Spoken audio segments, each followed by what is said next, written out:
Hello again, Ian Stokey with Mastermind Games, going back to Warmachine with Commander Dalin Sturgis of Cygnar. Starting off, Golden Skin 09092.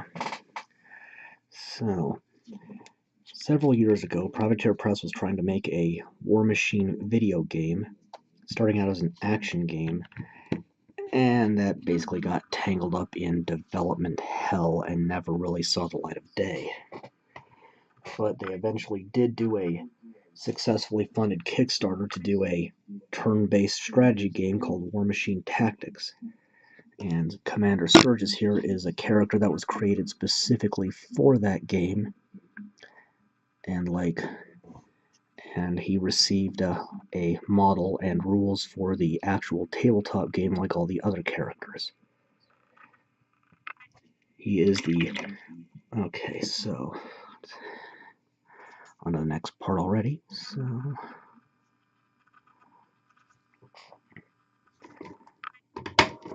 Oiled Leather 09110.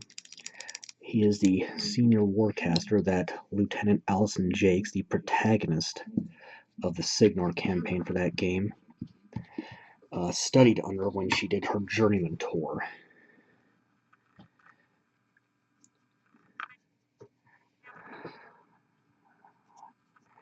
And in-game, his skill set is that of a duelist, and he is more or less a lawnmower. So, talking more about what happened to him in the next video, but the video game unfortunately didn't really go anywhere after its inaugural release with only the Cygnar campaign. It was supposed to have campaigns for every one of the new Dreamin' Warcasters that would be introduced in it, and which all did receive models. So, Jakes, as well as Iakos, Scourge the Meridius, Initiate Tristan Durant, who else? Gaston Cross and others, I can't remember right this minute, all received models in the game, and they would have been the protagonists of the other faction campaigns, but again, after the initial campaign, it didn't really go anywhere. As far as I know, it's still available on Steam, but again, they haven't done much of anything with it. I laud them for the attempt, though. At least they tried. So, and there would have also been, had it worked out, Hordes equivalents as well. And those factions did receive their new lesser warlocks, at least the ones that were getting them at the time. Minions had several. Okay. Let's see here. Let's get the grip on his staff.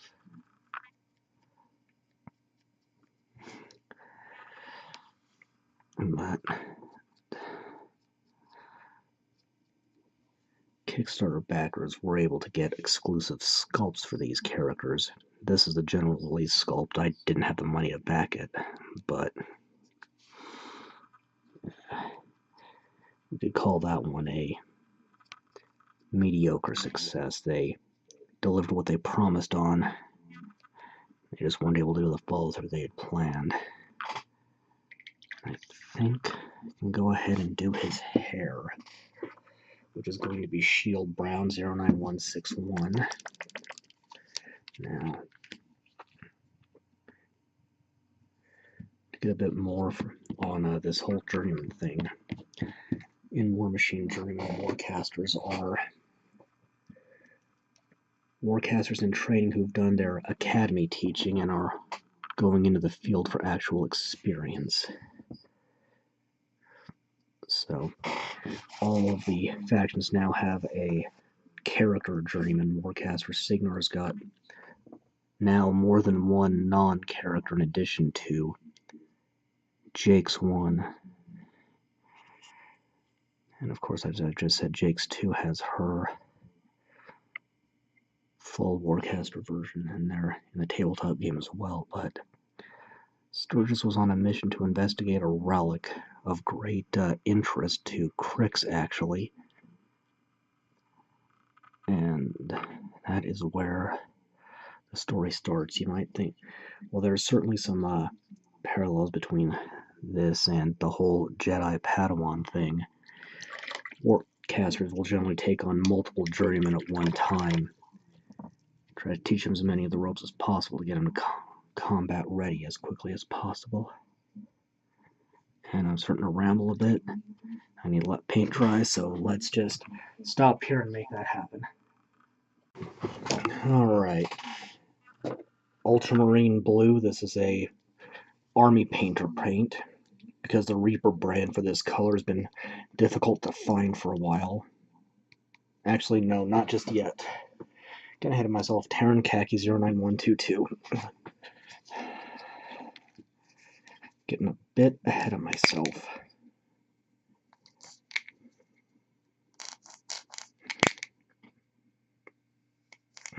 Oh boy. What a way to start a segment. Well, that little glop might be enough.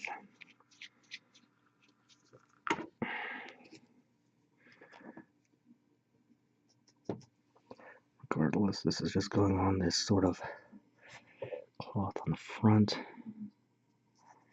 Well, just nicked it with my thumb there. And this bit here.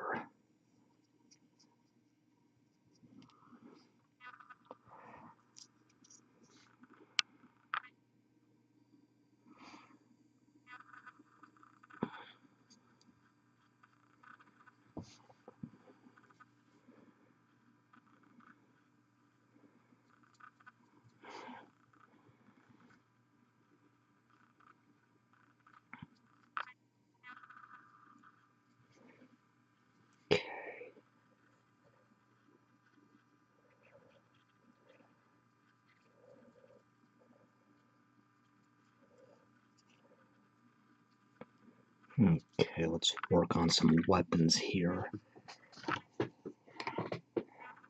Tarnished Steel 09206.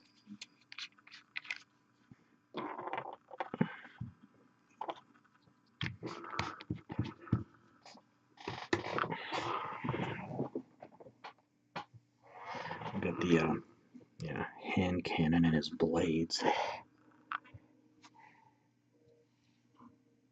The hand cannons are a common high-quality firearm that many warcasters and some character solos carry. But what's an anomaly here with Sturgis's gear is his primary weapon is just described as blade left and blade right. Typically, you get names for weapons like, Quake Hammer, which is actually used by ironclads as well as Captain Darius, but Quicksilver, Splinter, Lola, typically names that make a weapon stand out as being more than just, as having a history, we'll say, and not being mass-produced. But, so that's an anomaly among Sturgis's equipment.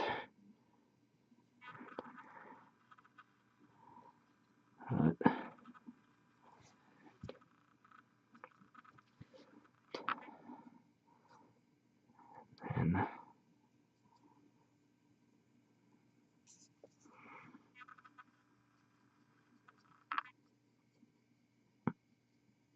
okay, so I need to touch up that khaki a bit more.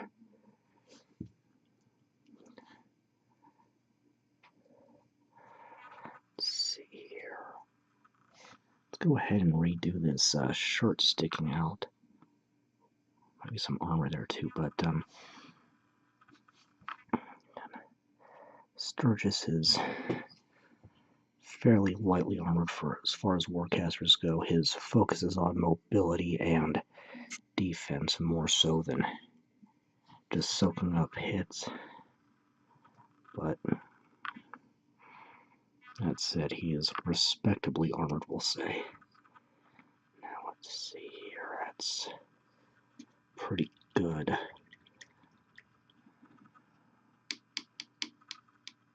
Yeah, I'm going to need to let that dry before moving on, but I've got blue, bronze, and maybe a little bit of gold to do. Okay. Ultramarine Blue, this is Army Painter Warpaints. This has a different consistency than the Reaper Master Series I typically use. It works reasonably well with it, but the main reason I've had to go with this is because the Ultramarine Blue in the Reaper Master Series has been nearly impossible to find for a while now. So, that is still two. It is a very touchy brand to work with. You need to moisturing the brush exactly right, and it's really easy to get too thick or not thick enough.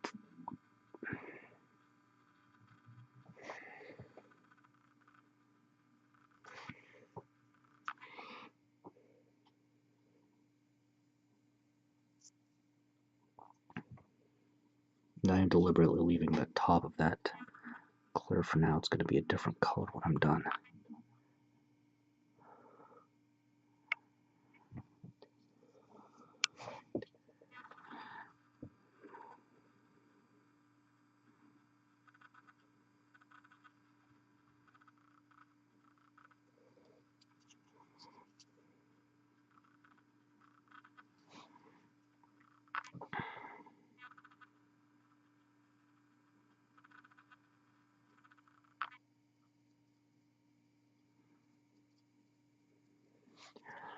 There'll be quite a few small areas picked out in other colors by the time I'm finished. I think I might have nicked his face there by mistake.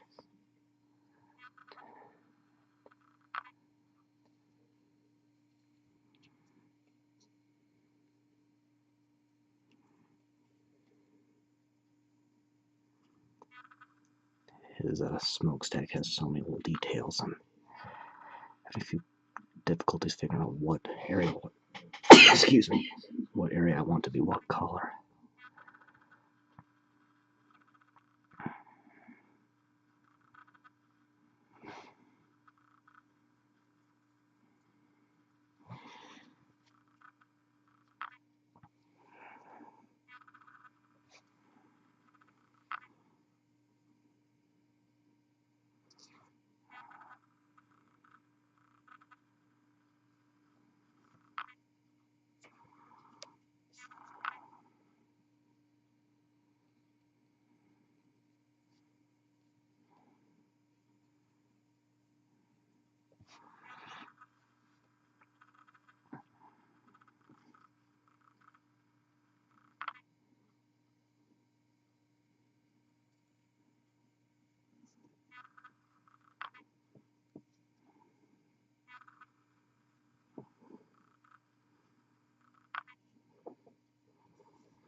Alright, that took a bit of work to figure out, but that's got the blue.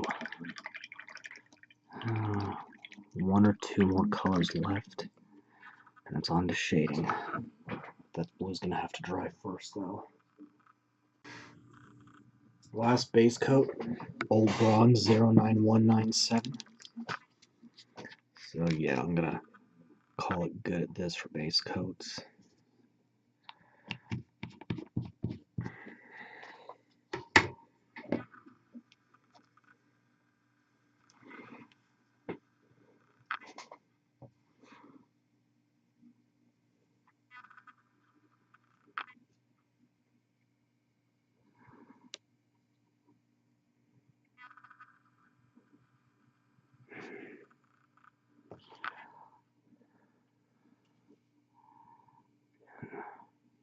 Carefully getting the bullets on his belt.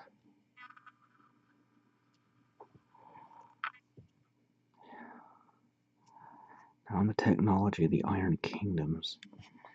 Well, Cygnar does have, they're on their third generation of automatic weapons, and Trollbloods and Khador both have automatic weapons as well, or to be more specific, fully automatic firearms. Most weapons would be percussion cap or wheel lock mechanisms, so more simple firearms that need to be reloaded after every shot.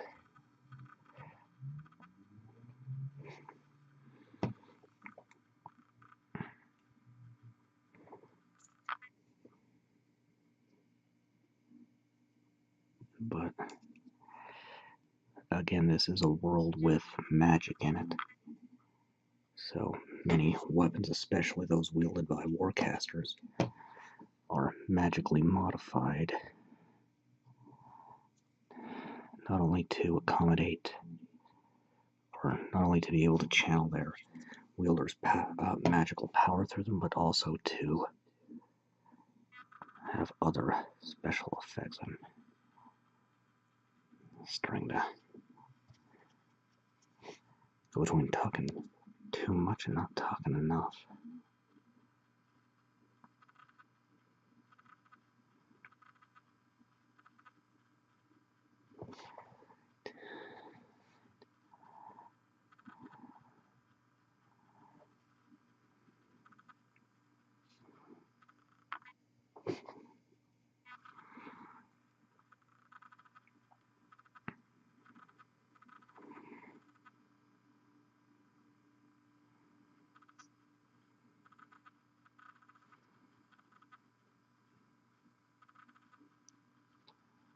Okay.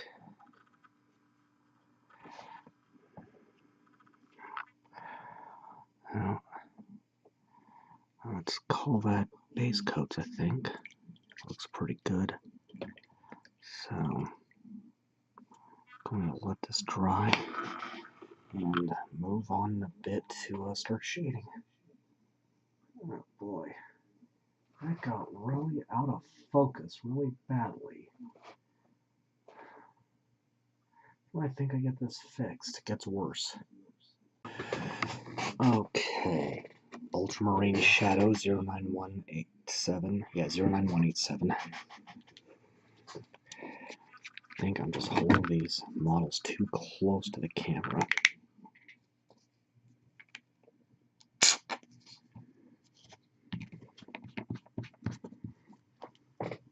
About half paint, half water.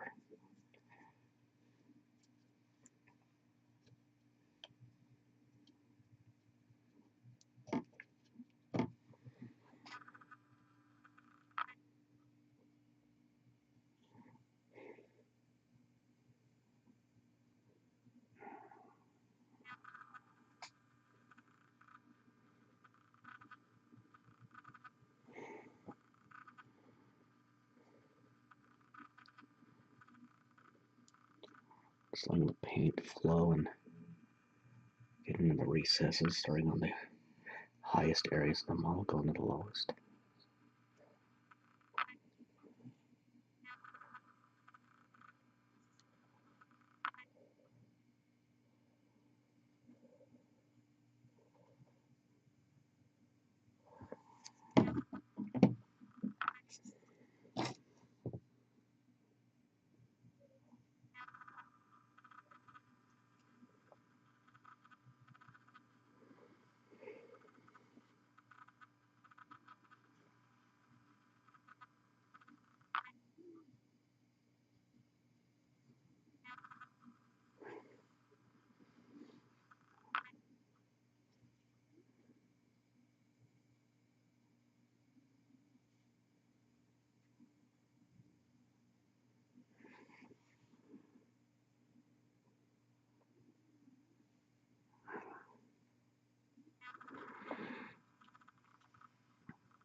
Hmm. On that forearm. But I can go ahead and get his facial hair. So Woodstain Brown 09160.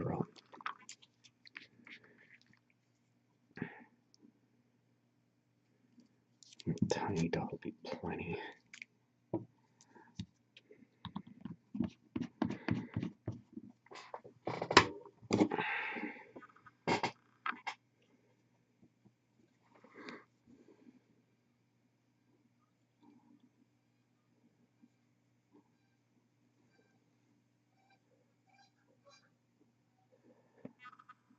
You hear that honking? Those are geese. They like my neighborhood. Alright, let that dry. Move on a bit. Okay. Next up, aged pewter 09196.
Don't know why I'm hearing that weird sort of reverb. It almost sounds like an electric razor in my computer. But whatever. It's got that. And Blackened steel 09205.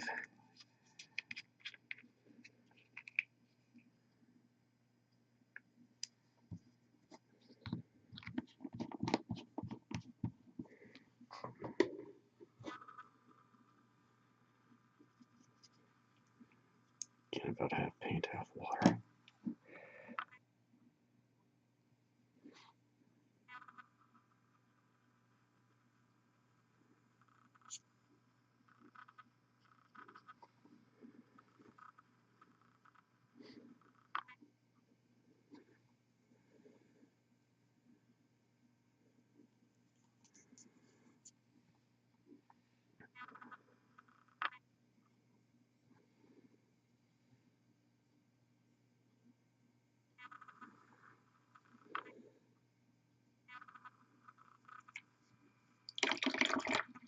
I can go ahead and get the flesh tone as well. Golden Shadow 09091.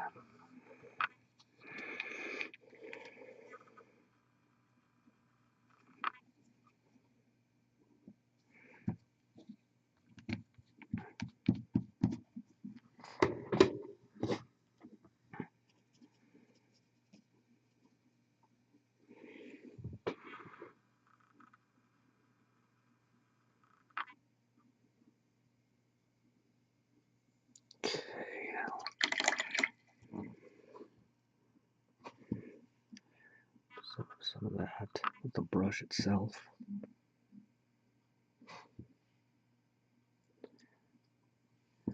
Okay, that just leaves the khaki and the leather, and then I can move on. Ruddy leather 09109.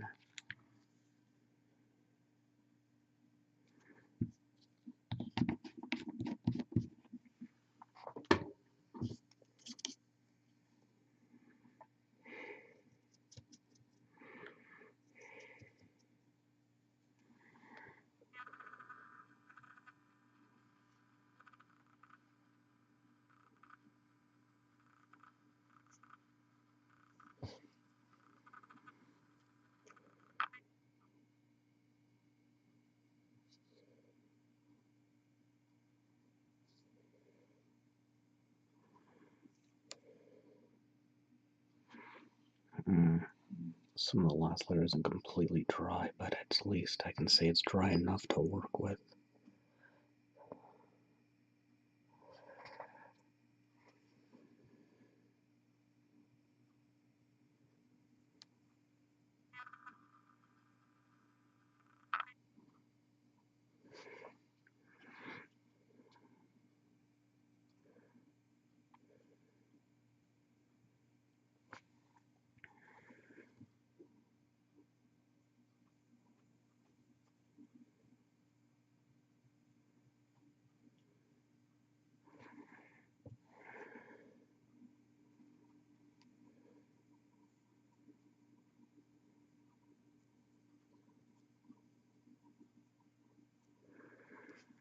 Okay, that just leaves the khaki. Alright, khaki shadow 09121.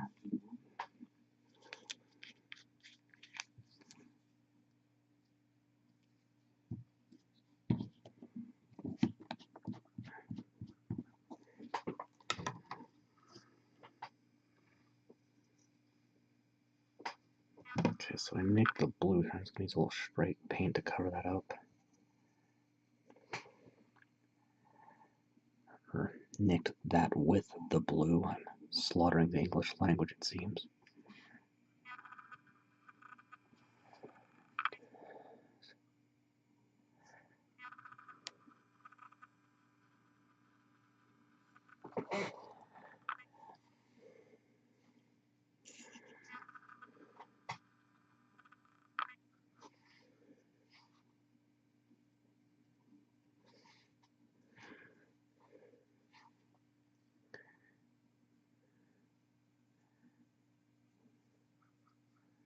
Alright. Once that's dry, I can do the lighting effects and then start highlighting and detailing. Alright. Pure white 09039, getting started on the lighting effects in the eyes.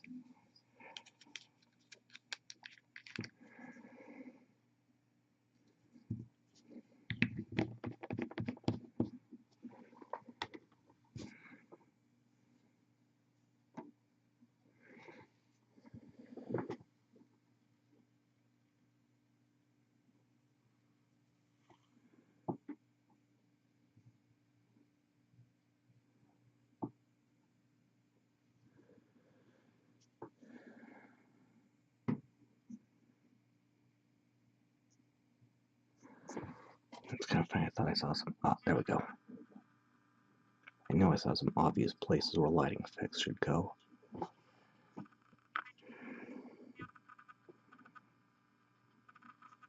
So yeah, warcasters like Sturgis have this overflow of power, and all of their equipment, from their weapons to their armor to their warjacks, are meant to use that overflow.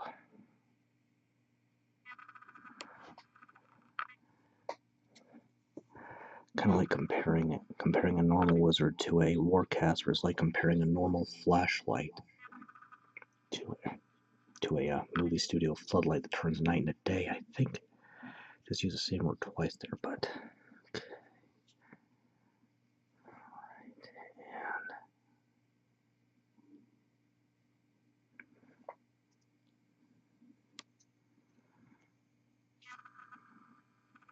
yeah, that's pretty good. So let that dry, and then I can move on in a minute. Okay, pure black 09037.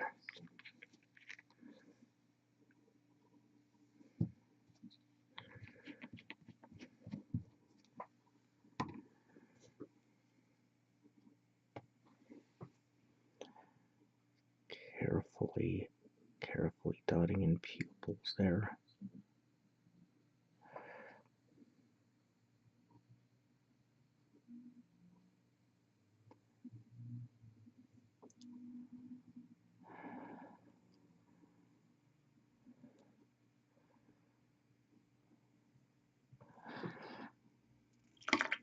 And I screwed that up nicely. So if I can't fix it. I'll end up giving him a double pupil in one eye, make him look all cross-eyed. Try that again.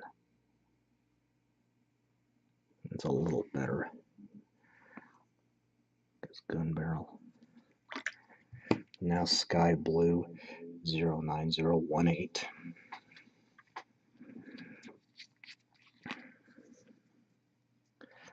Cygnar has a very strong lightning bolt. Is this booger here? Huh. Cygnar's got a very strong lightning theme running through it. So, a lot of electric-based weapons, and while Sturgis doesn't have any of those, it's an associated color. Yes, now a little more.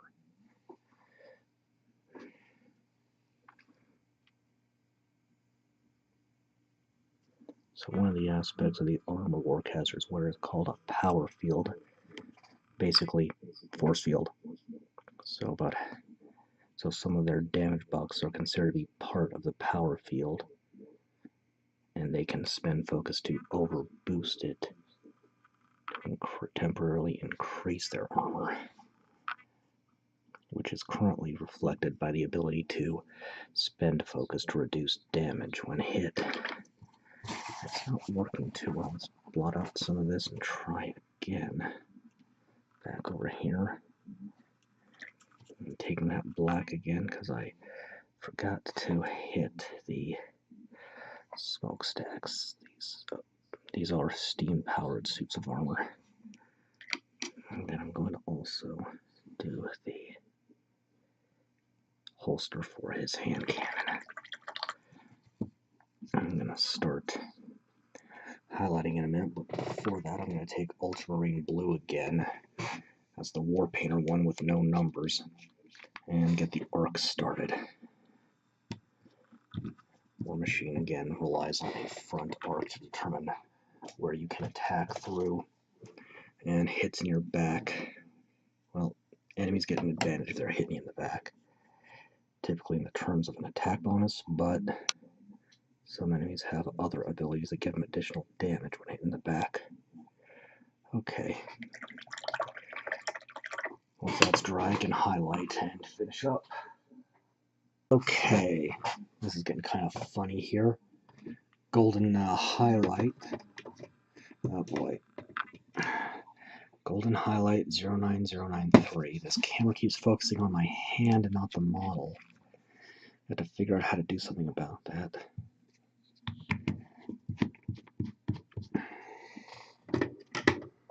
And I've also got a lot to take care of. I want to get something special ready for April Fool's Day. So, I'm just going to go ahead and dive in. So just a light dusting of that on the face.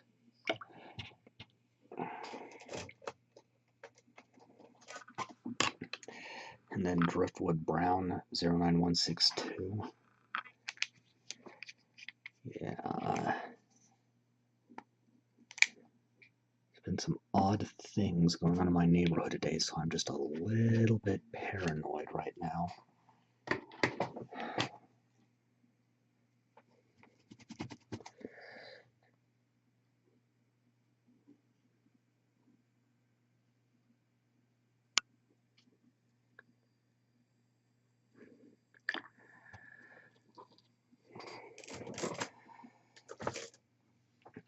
Okay, and Burnt Orange 09111.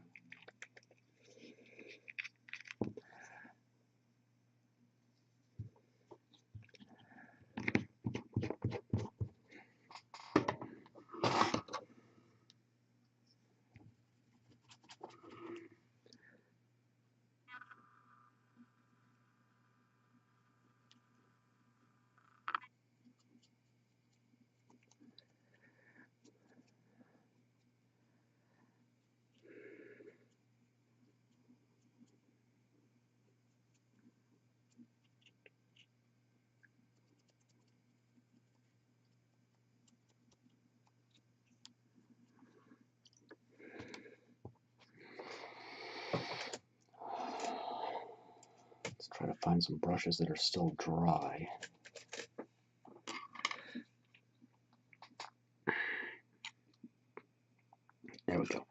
Khaki Highlight 09123.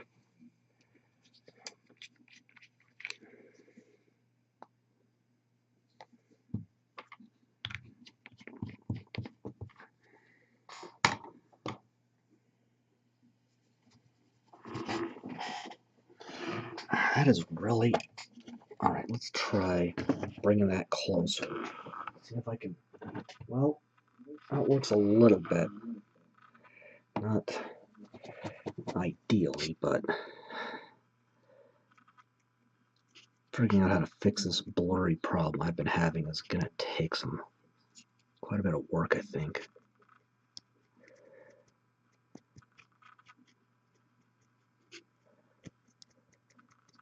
Though, I wonder if having the background that close is actually harming more than helping, but I'm going to worry about it right this second. Okay. Where is it? Tarnished brass 09198.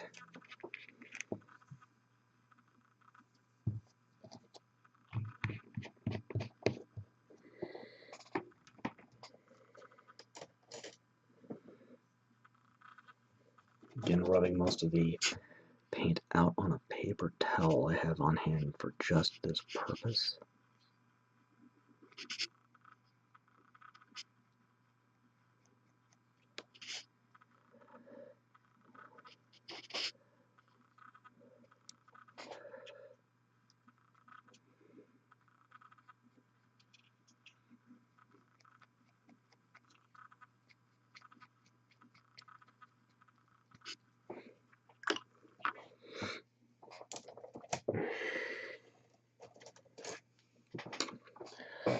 Ultramarine Highlight 09189.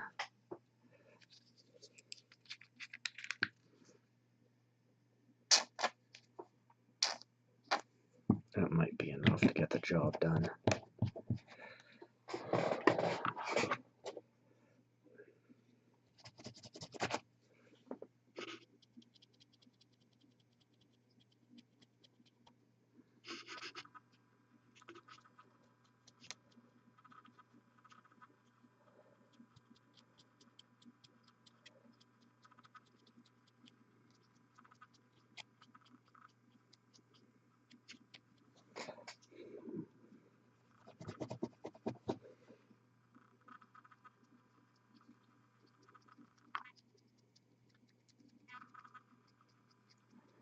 This is coming out nicely.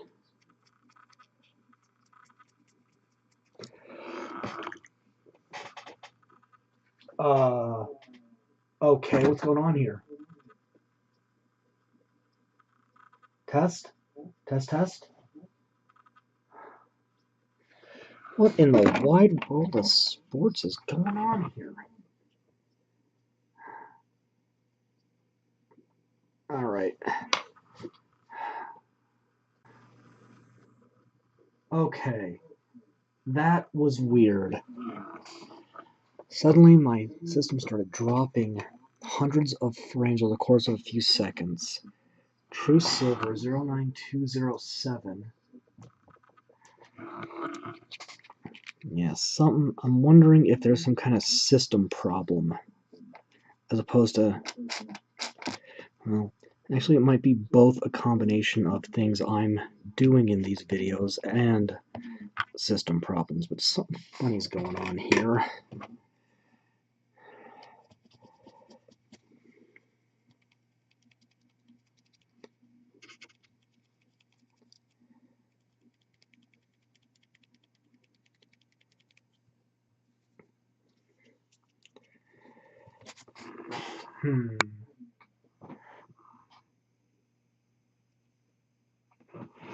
There's something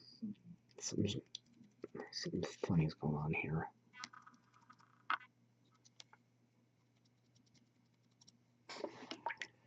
Well, regardless, that's the last of the highlighting. So if my camera decides to play nice with me, and I can't count on it, let's go ahead and get the arc finished up. So, alright, so there he is on the self-healing cutting mat. And I'm going to take pure black 09037.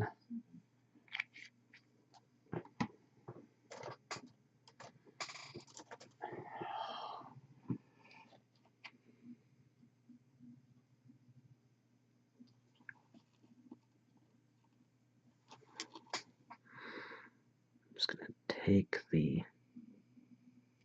just mark the edges.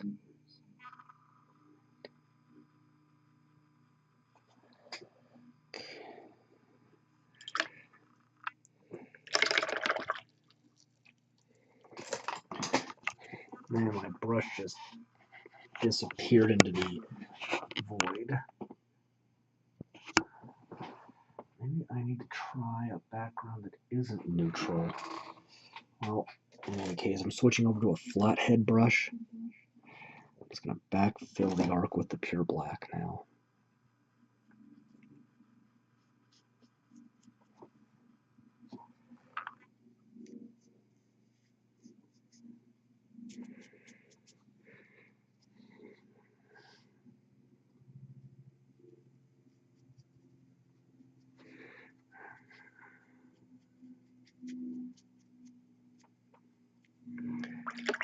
Alright, that's all the painting. So, I'm going to let that dry, and then get the basic material on there. Okay. Mixing up the glue solution for the basing. White glue and water. That's all there is to it. Something's wrong here. Didn't open up enough.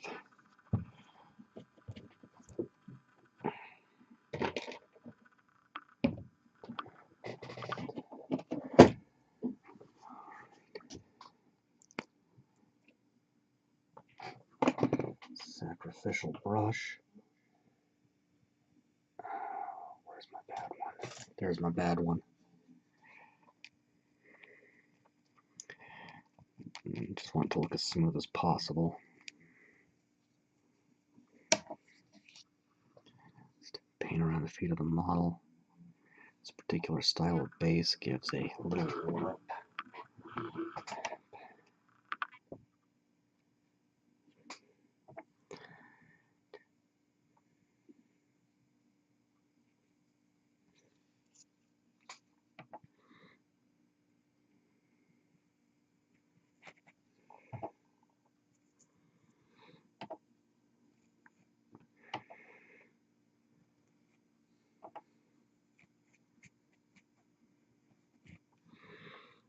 Give it a dip in your basing material. I'm using a mix of flock here.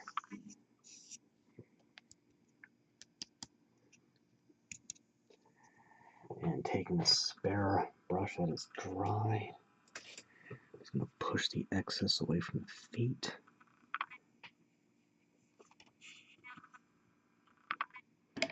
And once that cures, I can seal it and wrap up. Okay, wrapping up with scenic cement. Just carefully dropping this around the base.